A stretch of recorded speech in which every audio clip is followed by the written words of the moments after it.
First and foremost, we want to thank everyone who has been watching for the past 7 years. 7 years we've been doing this. Everyone who's been there since the beginning, everyone who's been there as recently as maybe now. Maybe this is the very first video you've ever seen. In which case, all these clips will be very confusing. Extremely confusing. By supporting us on Patreon, fans will get numerous perks such as original artwork, a chance to be on a group Skype chat with us once a month, original t-shirts, and lots more. 75% of your support goes to the rest of Team Snob to help us all continue as a group to keep making the things we love. Whether it's Jake, Brian, Irving, Sarah, Dave, but not Jillian. Not Jillian. Okay, also Jillian. The top shows, such as the Cinema Snob and the main midnight screenings, will go untouched, but supporters will have a chance to see Brad Tries, Flaming Brian, retrospective midnight screenings, and the Snobcast a full week in advance. Okay, wait a second. So, from what I understand from this new thing that we're doing, what I just heard is that I have free range to do what the fuck I want to do. Yeah.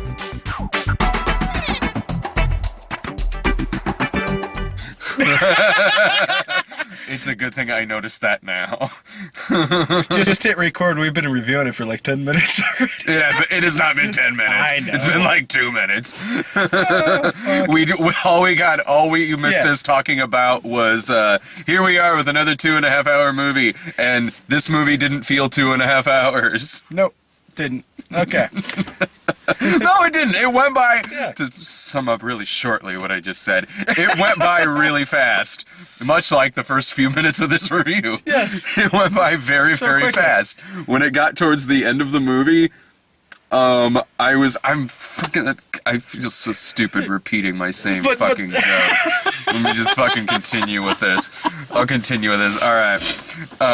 Either this movie's almost over, or we're in for 20 endings. I feel like we needed a laugh track right there. I have one. I have one. We should start throwing those in on these just to fuck with people. That'd be kind of funny. But to go back and mention what we thought of the other movies, the Middle-earth movies aren't necessarily my thing. There's some of them I like, there's some of them they're movies I saw in the theater, and that's it. I saw them in the theater. Right on. I'm cool. So I'm definitely a casual viewer in terms of going to see these. Honestly, I probably wouldn't have seen the Hobbit movies if it weren't for seeing it for the website. So the first Hobbit movie I thought was boring as shit. The second one I actually really liked. This one, It was an easy sit. It was an easy sit. I don't think it was a bad movie by any means. I can't say I enjoyed it immensely. I'm never gonna see this movie again. You know, I can't say that because I know I will. I know when it becomes available to watch at home, I will probably sit down and watch it because, like you, the first movie I didn't dislike as much as you did, but I didn't think it was that great of a movie. The second one, I thought was a great movie. The second one was I really enjoyed the second movie. Granted, that was a mixture of course, I went into the second one with low expectations because I didn't like the first one, and I was pleasantly surprised by it. I actually really got into it. This one, I didn't get into it as much. I recently rewatched the first two, and when you watch the first one and the second one back to back, the first one is a much better movie. But I grew up reading Tolkien, and I love the Lord of the Rings movies. I own them all and watch them probably more often than I really should. They're good background noise movies when I'm like painting or drawing. They're great just to have on because I know them. You know, like I know the story so well that I don't really have to pay attention to it. Like I can look up at any time and be like, oh, they're at this point. Yeah. And I'll freely admit I'm a sap. The end of the last one, The Return of the King, it always makes me tear up just a little. Does it? Just there's one moment. It makes me tear up a little bit, and it's the sap in me. But Yeah. like honestly, this movie just didn't do a whole lot for me, and I really think the problem was watching all three of these movies. It shouldn't have been 3 movies. It really shouldn't have been 3 movies. It could have easily been. It could have been 1. It would have been better served as 2, without all the padding. I think that there's going to be a very interesting experiment when all 3 of these movies are on DVD, because Someone's going to do it. Somebody's going to do it. Somebody's going to take all 3 of these movies and condense it down to about 2.5, 3 hours, something like that. That'll be interesting. That I'll watch out of a curiosity. I'll watch that. And I might very well enjoy it, but because it's the things that were like added to the storyline are the things that I really don't like about these movies. Like Evangeline Lilly was fine in the last movie, and she was fine in this one too. She's a good actress. I couldn't give a fuck about that character, not because the character didn't have a good arc or anything, but it's just from knowing the source material so well. The whole time I'm sitting there going, well, why? It's not necessary. I felt that way more in this than I did in the second one. Well, and because they put in so much of her and fucking Legolas, and it's just like... I get why they put it in. I understand it. I don't question the reasoning. It's just I don't think it was necessary. I honestly do question the reasoning, because every fucking trilogy needs a love triangle nowadays, whether it fucking needs one or not. This didn't need one. I don't think I was as annoyed by it in the second movie. Again, because I think I just like the fact that I found the second one really entertaining, and I wasn't expecting to. But in this movie, man, there's just a lot of shit that doesn't need to be there. There is, and that is chief among them. There are things I like about this movie, quite a bit. I don't think that this is a bad film. I don't. This trilogy is a product of we are already going to make $1 billion fucking dollars. What if we made another $1 billion? So let's sacrifice pacing, storytelling, and all that shit to make 3 movies out of what should not be 3 movies. No, and that's the shame of it, and it's pure greed. That's it. That is it. I do not for a second believe that there is any artistic reasoning for them turning this into 3 movies. I don't either. I honestly think that. Yeah, I don't even know. I haven't read up on this. I could very well be wrong, but to me it sounds like it's got to be studio shit. I don't know. Like, I have no idea, but this is only 3 movies to make it a trilogy, like Lord of the Rings was a trilogy. Lord of the Rings, it made sense that it's a trilogy. It's the same fucking thing as whenever you, like what fucking Hunger Games did with splitting that in half, so you have one movie that's made up of 40 minutes worth of really good stuff, and a lot of other stuff that easily would have been cut and should have been cut. And that's... Well, and this, like, you know, it's not even that they're cramming everything from the book in. They're cramming things in from other source material and then shit they just made up. Yeah, honestly. And that's the thing that kills me. It's like, the first movie, I didn't mind when they crammed in the other source material as much, because I was like, okay, I know this story. I know where this is going. I know it takes place at the same time. It makes sense for Gandalf to be bombing off and doing this, because that's what he does. It's not in the book, but it's in other material that is taking place at the same time. And this, when they're throwing in Legolas and Evangeline Lilly's character and some of the other shit, it's just like,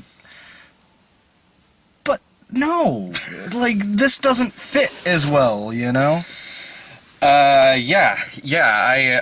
agree, and I think that this one honestly felt the least padded out of all of them, because it's mostly just a battle sequence. But you know what? There was more padding in this one than the other 2 combined. I'm speaking just from a casual viewer, and as a casual viewer, I've had the same problem with a lot of this shit in terms of the stuff that's thrown in for padding, which is most of the time, I don't know who the fuck they're talking about. Yeah. I don't know what they're talking. I don't know what place they're talking about.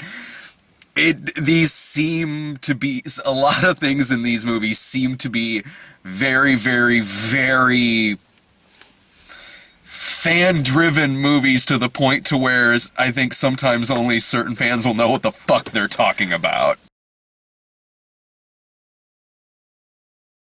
The weird thing about this trilogy as opposed to the other trilogy is the other trilogy cut out fan favorite stuff. And this one's adding in stuff really for no reason. It's not doing fan service. Like sometimes it seriously felt like I was just watching something in a foreign language because I didn't know what the shit they were talking about. Well, and that's the thing is because a lot of that stuff, and I felt that too, and I was sitting there going, but because it wasn't really necessary. It's sometimes, you know, it sucks when you go see an adaptation of something you love and some part of it you love is cut out.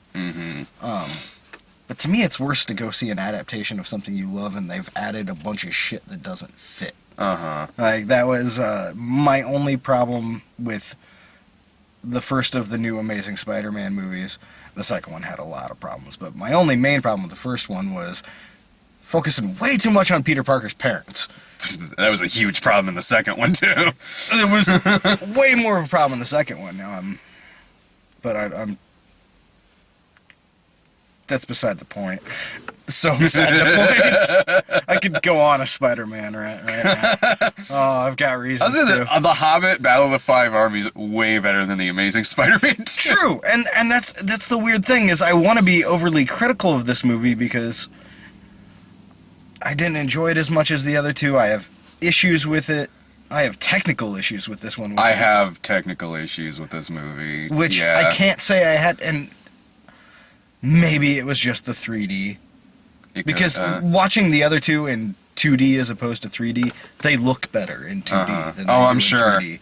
This movie was, the 3D wasn't bad per se, it was just so fucking unnecessary, and adding depth to certain shots to the degree they were just was distracting. I think that this is an example of something that probably if you were to see this on an IMAX is probably like exceptionally better 3D than we saw here than we saw here. I mean, even looking at it on the screens that we have here, it was better 3D than in something like Exodus. Yeah, it was, but it was also like it seemed to me that like maybe with a better projector or something like that, I don't think we're getting like the entire full effect here. I think on much better screens, whether you're seeing it in that like high frame rate shit that they do, or like even just on an IMAX screen, I am sure probably looks better than what we saw here. I'm sure too.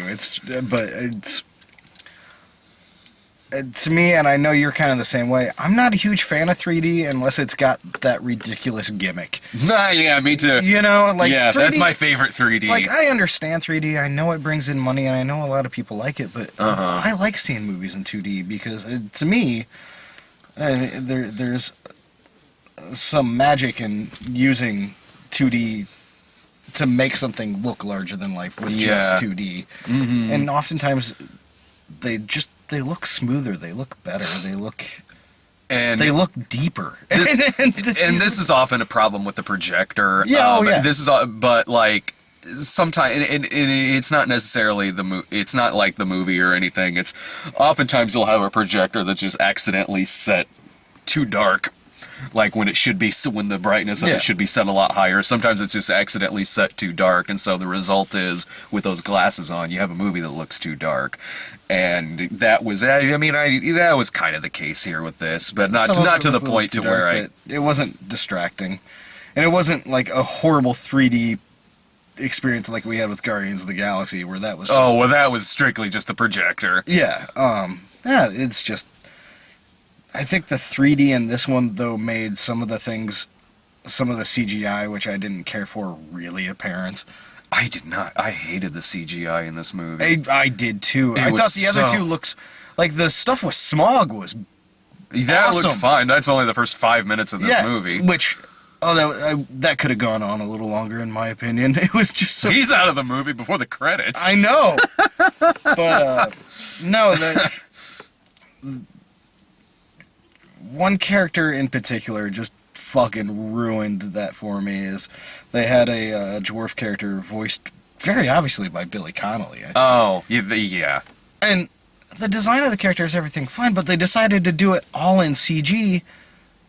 And I don't know why. I couldn't tell how much of that was CG. That was all CG. Or how much of it was just simply like just the weird coloring that maybe they did in post-production. Off, but no, that had to be all CG. Okay. There was no way that was real, and it was really distracting. There were other And characters. it's like, yeah, okay, you don't want to put a dude on a giant mechanical pig, but you know what? It might look fucking better. Yeah, it would actually look good. Like, too much of this movie looks... The CGI was so fucking distracting in this movie. It was so... It took me out of the movie every single time. Whether it looked... Most of it looked like a video game. Sometimes there's a person there, and then sometimes it looks like a fighting game. There's a part in this movie where Legolas is leaping off of blocks that are falling off of a bridge, and it looks like it's a 3D platforming game. Yeah. Somebody will be rolling down a hill, and you can tell that it's not fucking real. It instantly takes me out of the goddamn movie.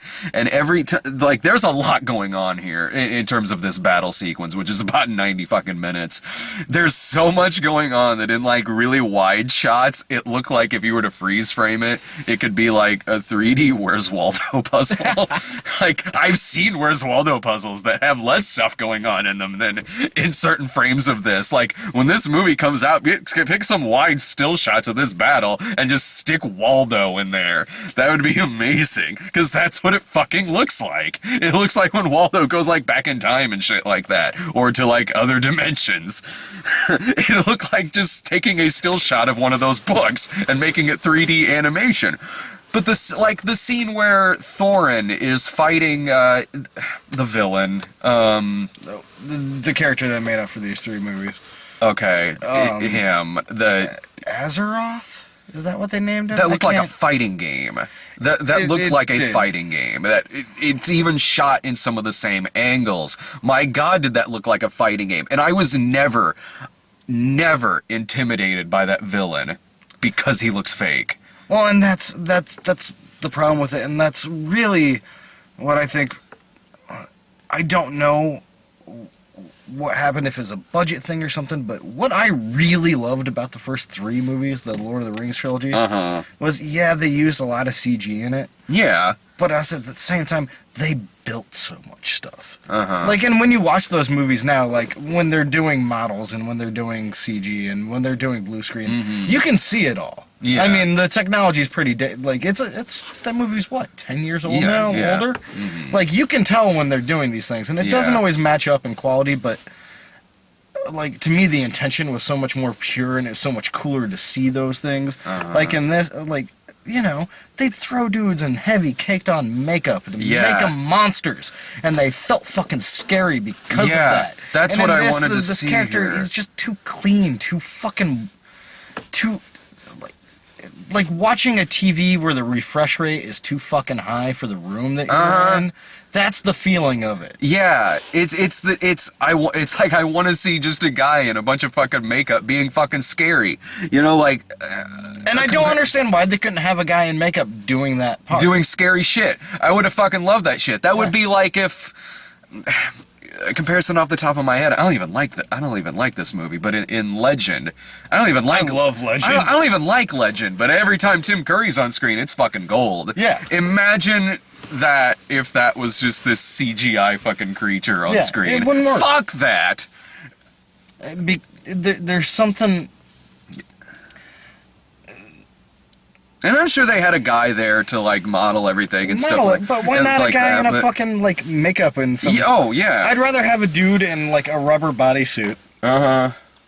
Just to have that feeling of reality, and that's the other thing that kind of. I actually would have given a shit. That kind of broke my heart watching this was in the, and I was told about this earlier, that like apparently in the first 3 movies, a lot of the ways they filmed like the size differences between actors was they did a lot of trick photography where they build sets and stuff, and then they'd have stand-ins and stuff.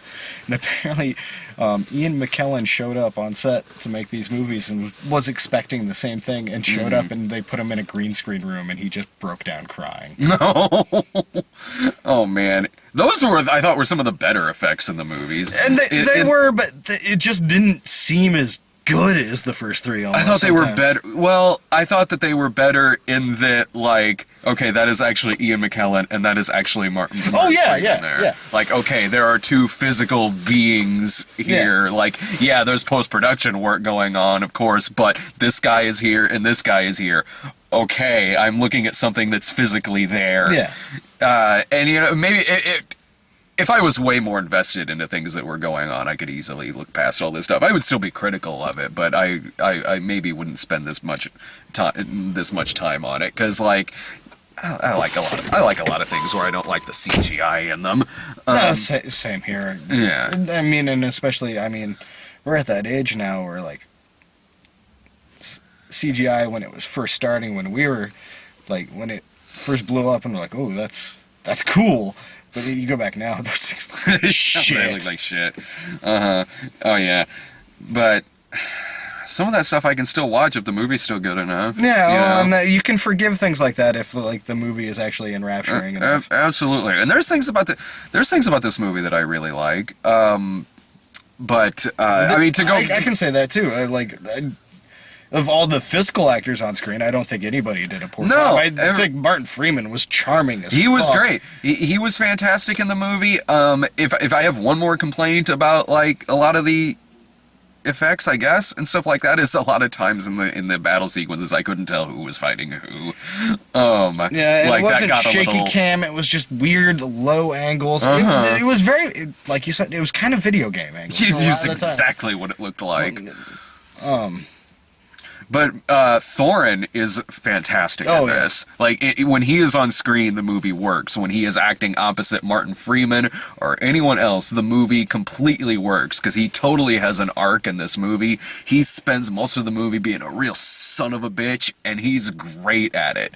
He's fantastic. He has an incredibly believable arc in it. Yeah. And he redeems himself so well that, spoiler, when he dies at the end of it, it's really, really effective. Like, it's sad. It's genuinely really sad. Even though you know it's gonna happen. I haven't even read the book and I know that happens. But I've seen the Russian version of The Hobbit. That movie did this story in 70 minutes.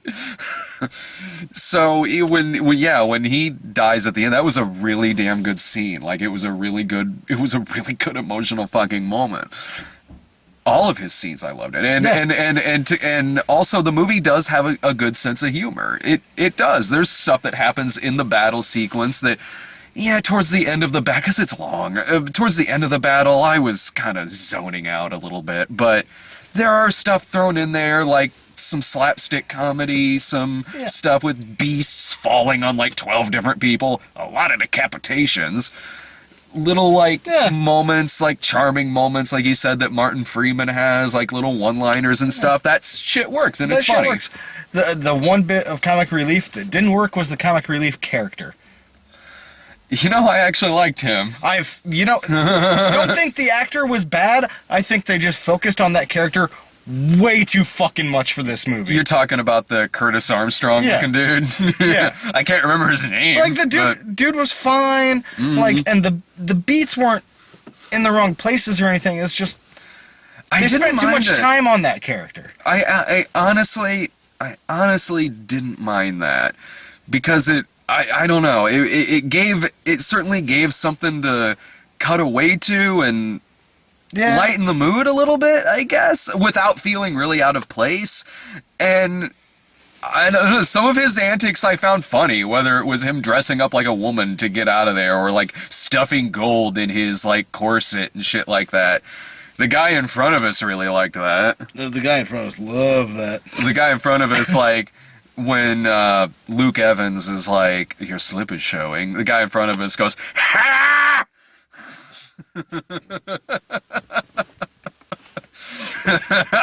Fucking cackling like fat grandma. I really want you to do that at least once during Night at the Museum 3. Have it be a part that's not even intended to be funny. Just on principle, Sarah will make me sleep on the couch. That would be I'd find that really delightful. You don't have to sleep on the couch. You can stay at my place. You can sleep on my couch.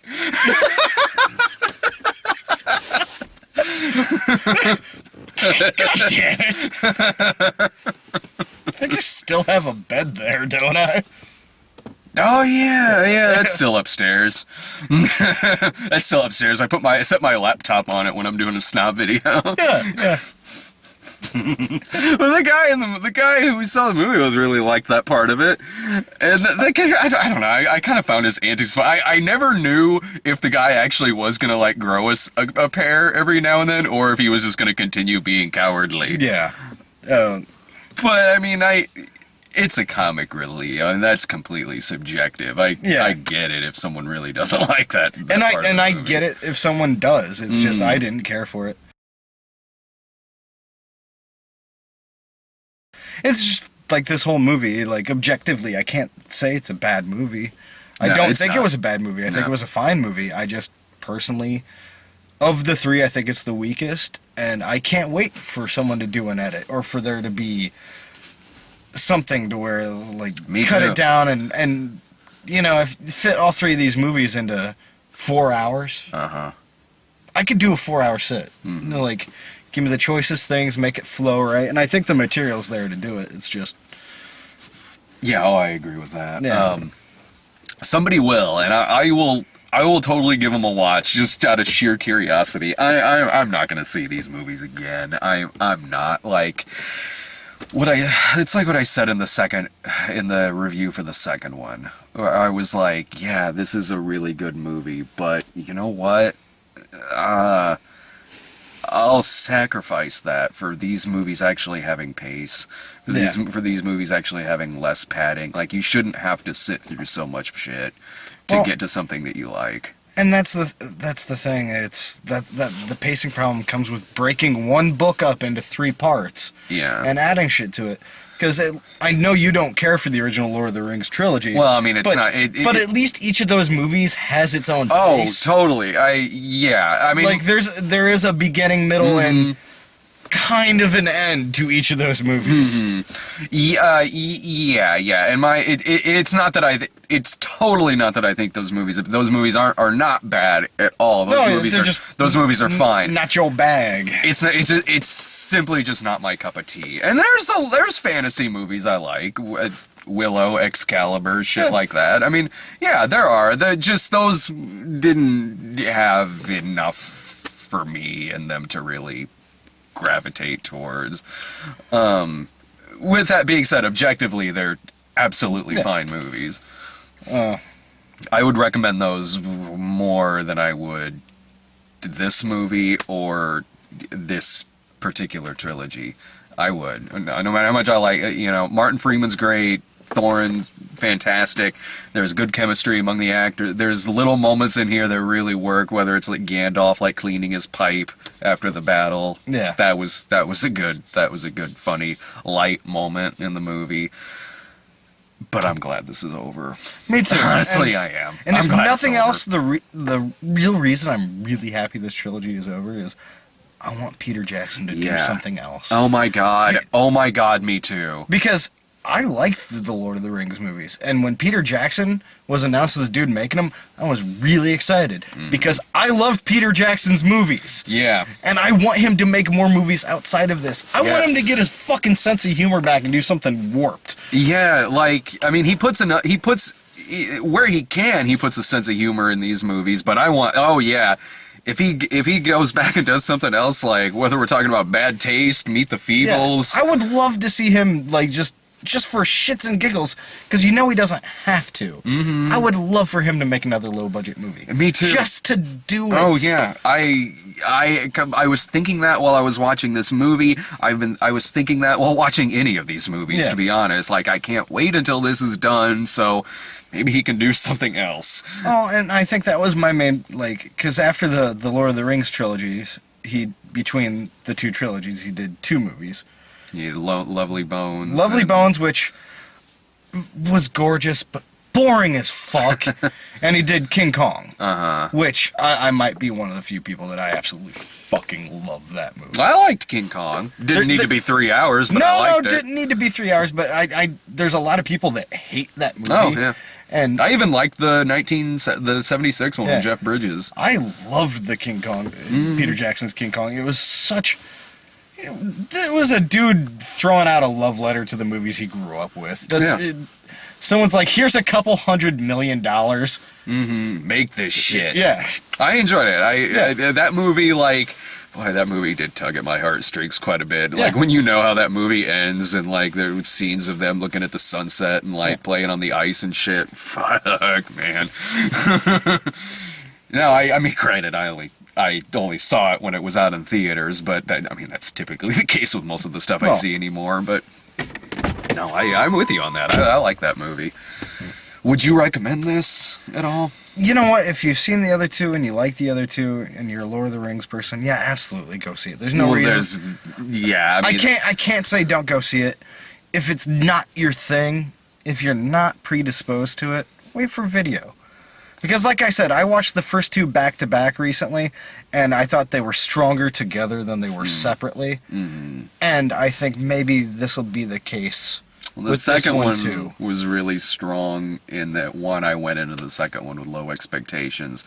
And also knowing that the other movie that night was a Medea Christmas. Yeah. Fuck, you go in there with that attitude, you're going to love the second Hobbit movie. I'll watch this one. No, I'll watch Medea Christmas before I watch this again. Just because I fucking hate myself. Anyone who's hardcore into this, it doesn't matter what we fucking say. No, you're like, gonna it so doesn't matter what we or any person says about it, any person on the internet or critic or whatever. But okay, yeah, for like a casual viewer, I would, because like I think it's a decent enough theatrical experience, I would at least say like maybe like an early matinee or something like that. And I can't disagree with that. And you know, it's the question I always have to ask myself when we see movies like this in 3D where I find the 3D troubling in a movie. I have to ask myself every time, is that part of the experience throwing me off enough that I'm not letting myself get sucked into the rest of it? And I think this might be one of those movies where if I saw this in 2D and I wasn't distracted by weird depth perception problems I'm having, I might have gotten a lot more into this. I think I'd still have some of the same problems with it, but I think I might have been a lot more on board with the experience. I can't say that about me because I see so many movies in 3D. I do too, man. I do too. That's true. Like the 3D in Exodus was so negligible that it was barely even there. But with this, like the 3D is so there and so apparent that like Thorin's death scene, the whole time you're supposed to be focused on his face. I was focused in the hole that was behind his fucking head. Because I didn't have that problem. I don't know. Maybe I'm just, whether it's good 3D, forgettable 3D, or bad 3D, I'm just so used to it at this point. That did not. I mean, admittedly, there's times when it's fucking distracting as shit, like that Legends of Hercules movie I had to go see. That was really bad 3D. This, I was used to it. Like, nothing really took me out of the movie in terms of the 3D. The special effects did. And I don't think that was a problem with the 3D. I think that would have looked like that regardless of whether I was watching it in 3D or not. Yeah, it's worth. I can't, as much as I can't like rave and be thrilled about this movie. Yeah. Like I can't say it was bad, and I can't suggest you don't see it because it honestly, for if you can see it for $7-8, yeah, absolutely, it would be a great way to kill a couple hours in an afternoon. But yeah, I'd say if you can find it for like $5, like an early afternoon $5 screening or something. But like $15 on a busy weekend? No. No. And especially not this time of year when there's so much else that's out that's worthwhile. Maybe I was distracted in that one of the trailers we got before the movie was Mad Max Fury Road, which instantly made me want to watch that instead of The Hobbit 3. That movie looks fucking amazing. That is the best trailer I've seen all year. Oh. That is hands down the best trailer I've seen all fucking year. That looks amazing. I can't fucking wait for that. You know what I love the most about that trailer? That besides the fact that it was just fucking awesome, something I haven't actually seen on a big screen trailer or anything in a while, there was so much fucking color. It was just like, and it wasn't the fucking horrible contrasting colors that, yes, I went to art school, I understand contrasting colors and why they work, but fucking, it was just color. It was like, oh, fuck, beautiful. It looks like a fucking movie. The music, there's actual stuntmen doing stunt work in this trailer. Yeah. There's real cars pounding into real fucking cars. Like, George Miller went back and built some fucking post-apocalyptic tanks and trucks again for this movie. I can't wait. I'm so excited for this movie. Me too. Does that come out May? Summer? May, I think, yeah. Yes. Yeah. Oh, And so, like, when that trailer ended, I'm like, oh, I want to watch that now. I don't want to see The Hobbit 3. I want to see Mad Max Fury Road. God damn it. Next year is going to be a really good year for, well, at least for blockbusters. I think next year is going to be a really good year. Yeah, between, the Avengers is also in May. Avengers, yeah. Yeah, there's quite a bit of stuff. What about Terminator Genesis? Well, you know what? If nothing else, I love a good train wreck. You know? It's kind of like... And I could be pleasantly surprised. I doubt it, but I could be pleasantly surprised. I've got my fingers crossed. I was pleasantly surprised by RoboCop. Like, It even wasn't that good of a movie. But it was so much better than I thought it was going to be. It could have been a lot worse. Yeah. I mean, I don't know what kind of compliment that is, but it could have been so much worse. It was unnecessary, but at least they put forth a solid effort. They put forward a solid effort to make it really bland, but Yeah. but it was, it was like, well, you fucked up, but I mean, you could have fucked up worse. Yeah, exactly. Like, it was better than the Total Recall remake. Yeah, when I expect something terrible and I get something mediocre, I mean, that's okay. That does, yeah, we see so many, and I've told people this before, like... I think we are becoming a little desensitized to the movie-going experience a little bit. I said that before, like, we're here week after week after week seeing all this stuff, that sometimes when something is mediocre, we're not going to be as hard on it as... We're not apt to be as hard on it as somebody else might be. And that's understandable if someone really does harp on something that's very, very mediocre if you don't see a lot of shit. Oh, yeah. Or even if you're just that passionate about that. But, yeah, it becomes hard to, like, really rail at something that's just, they tried. It's not great. It's not bad. Maybe that'll be the case with Terminator Genesis. We both know it's not gonna be. I'm looking forward to seeing it. I don't know if it'll be good. The trailer's honestly really questionable, but Arnold's back. He's killing some motherfucking people in the fucking movie and shit. We'll see. I'll see it. Yeah. All right. In a couple of days is like Annie, Night at the Museum 3, and Top 5. So that's the 3 movies coming up. And man, whenever there's like a midweek screening like this, it really throws off the rest of my week. It really, really does. It throws off mine too, man. It so does, because we're so used to seeing these on Thursdays. Tomorrow I'm gonna be like, it's Friday. Yeah. Brian has that problem too. One time he accidentally left work early. And it was like a Wednesday. Oh, man. Alright, see you in a couple days. Bye, kids.